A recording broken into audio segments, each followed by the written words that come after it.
Hello, I'm Pastor Kim Blucker, interim pastor at Trinity United Church of Christ in Hanover, Pennsylvania. We're approaching the fourth Sunday of Easter, one that we traditionally call Good Shepherd Sunday, where we read one of the I am statements from the Gospel of John, where Jesus says, I am the Good Shepherd. He provides metaphors for us in ways to think about his role in our lives. So I am reading from Psalm 23, the NRSV version. The Lord is my shepherd, I shall not want. He makes me to lie down in green pastures. He leads me beside still waters. He restores my soul. He leads me in right paths for his name's sake. Even though I walk through the darkest valley, I fear no evil, for you are with me. Thy rod and thy staff, they comfort me. You prepare a table before me in the presence of my enemies. You anoint my head with oil, my cup overflows. Surely goodness and mercy shall follow me all the days of my life, and I shall dwell in the house of the Lord my whole life long. Here ends the reading of Scripture. May God add a blessing to the hearing and the living of these words. So just, I guess maybe about 2 weeks ago, we finally cleared out a bin of extra canned and dry goods that we had purchased and put aside at the beginning of the pandemic a little over a year ago. And it reminded us of what a long year it had been, and it reminded us of all the ways that we tried to prepare for conditions, emergencies, and we didn't know what those conditions, nor did we know what that emergency would look like. But we felt the need to be prepared. And I'm not sure we had what we needed, but we at least were trying to think ahead a little bit. One thing that experts tell us to do in an emergency or an unusually urgent situation is to take stock of what you have on hand. Food, water, radio, batteries, extra cash on hand, your medications, etc. Then there are crises where we need provisions of a different nature.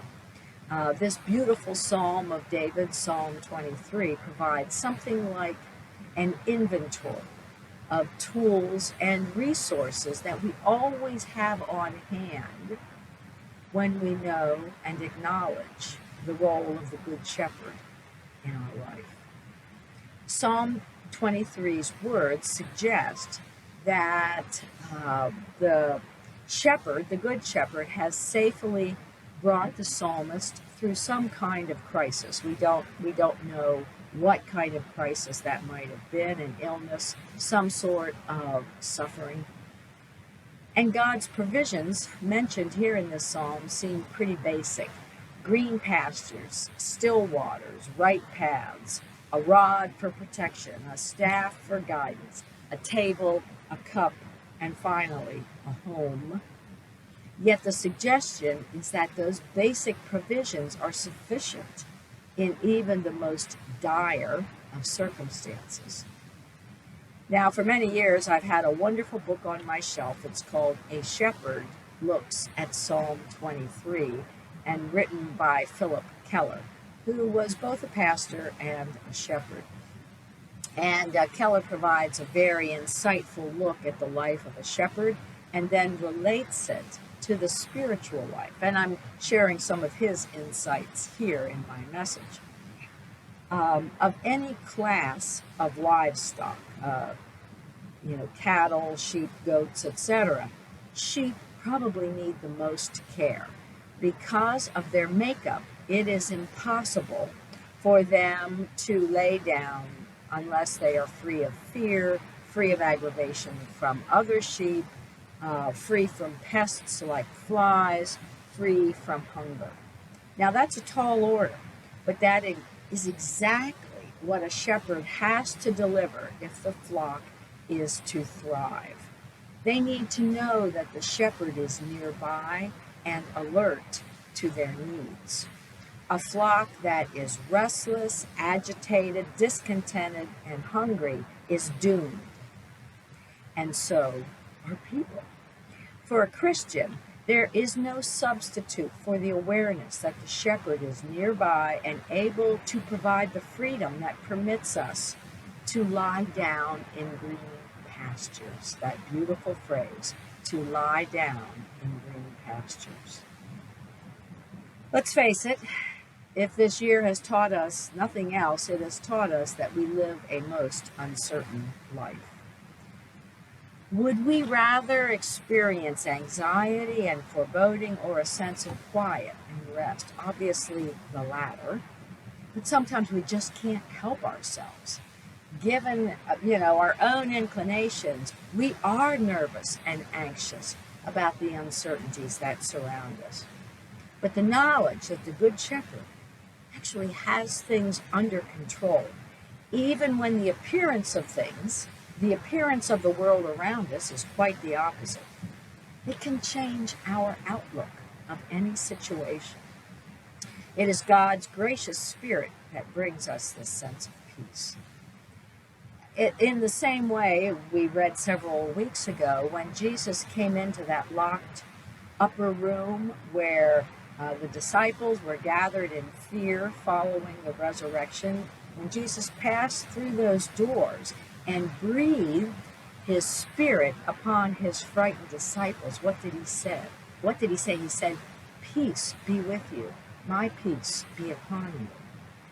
The Spirit transformed those anxious, frightened sheep into bold leaders of the infant church. In a few weeks, we're going to be reading about the beginning of the church in Jerusalem. That could never have been done. Those thousands of people who were baptized daily into this new infant religion could never have happened if those disciples had not developed the ability to lie down in green pastures, to put aside their fears and anxiety and set about the work that the Good Shepherd was leading them into.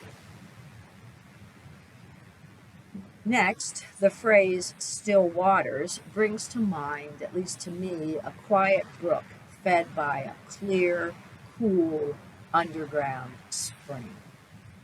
When sheep are thirsty, if good water is not available, they're going to drink anywhere they can at a spot that is polluted or water that is infested with parasites.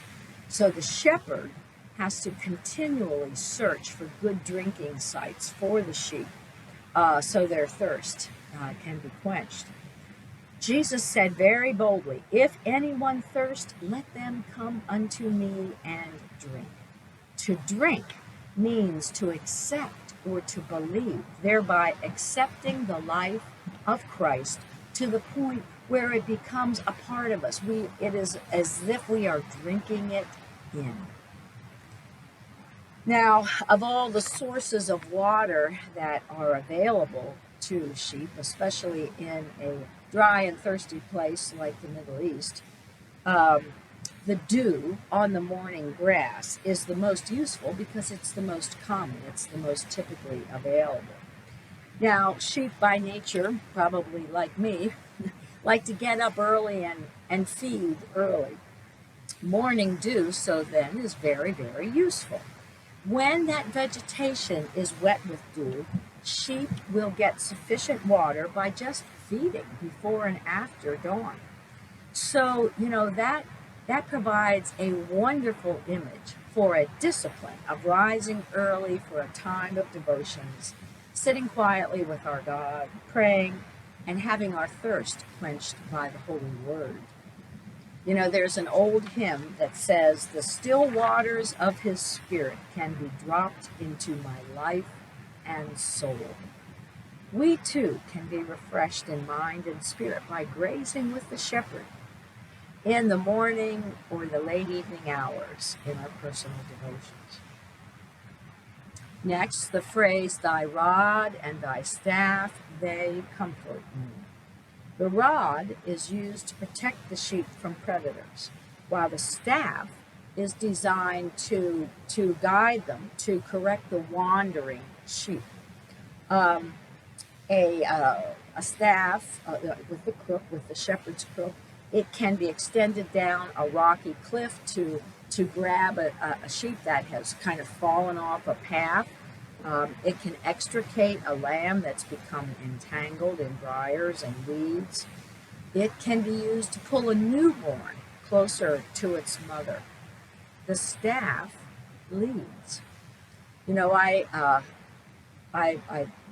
have dogs and love dogs, and there's a program on that you can stream. It's called Dogs with Jobs, and it was about some dogs that help to guide sheep in the Pacific Northwest. And the sheep herder was a young woman who did this in her summer months. Maybe she was a student or something like that.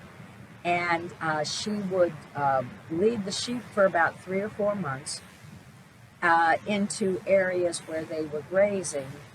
They were clearing, the sheep were there to kind of clear out undergrowth so that newly planted trees could thrive.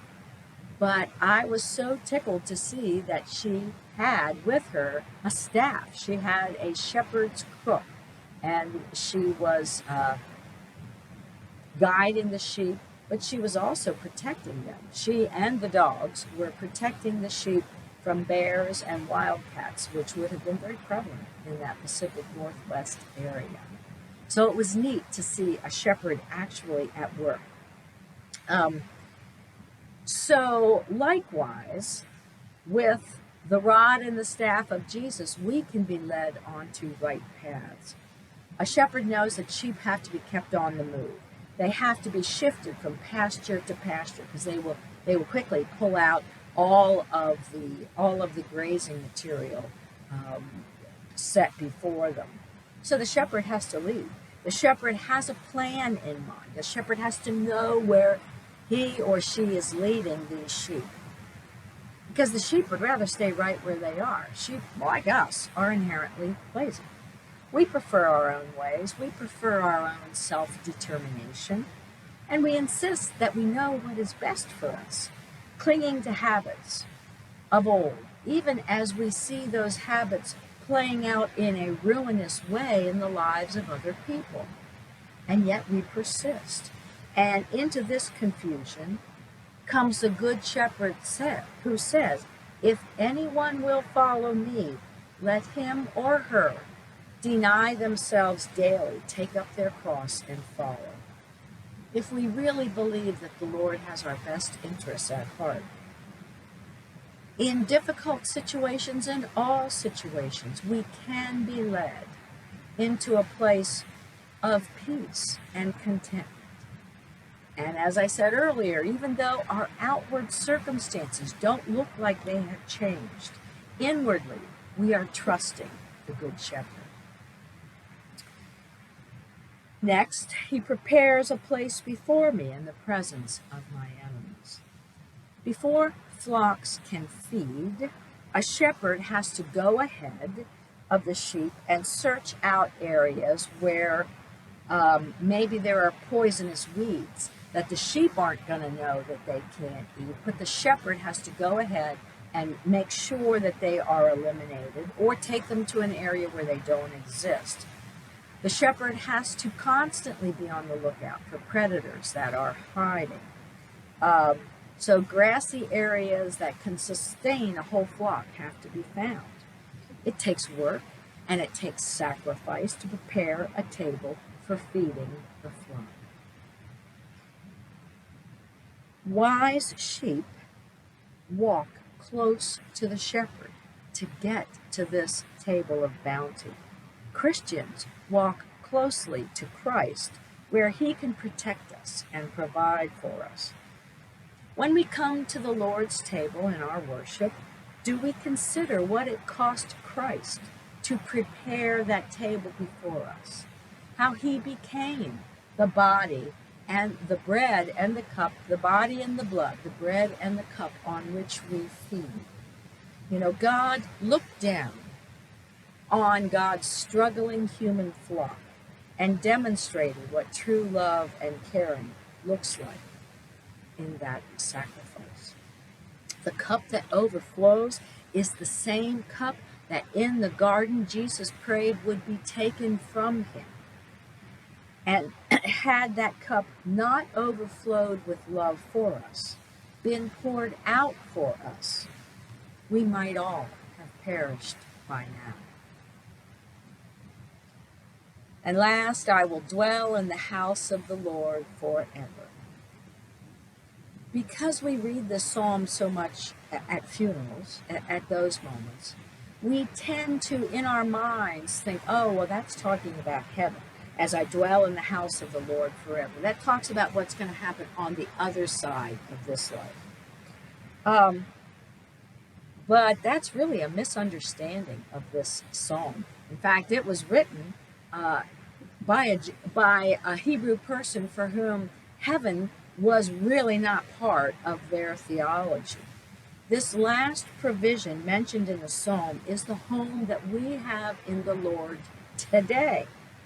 We are part of a household, a community, where we share in caring and love today. We still hurt, we still struggle, but Psalm 23 reminds us that the shepherd will never abandon us.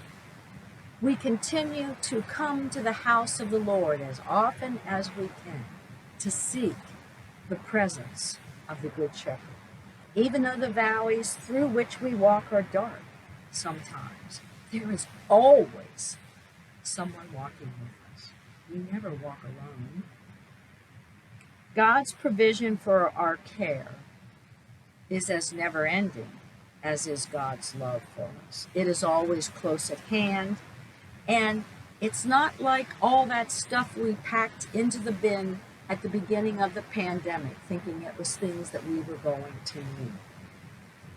Our needs, our human needs, have been anticipated by the Good Shepherd. We reach out for the Good Shepherd, and he is there for us. Amen. And let the people say amen.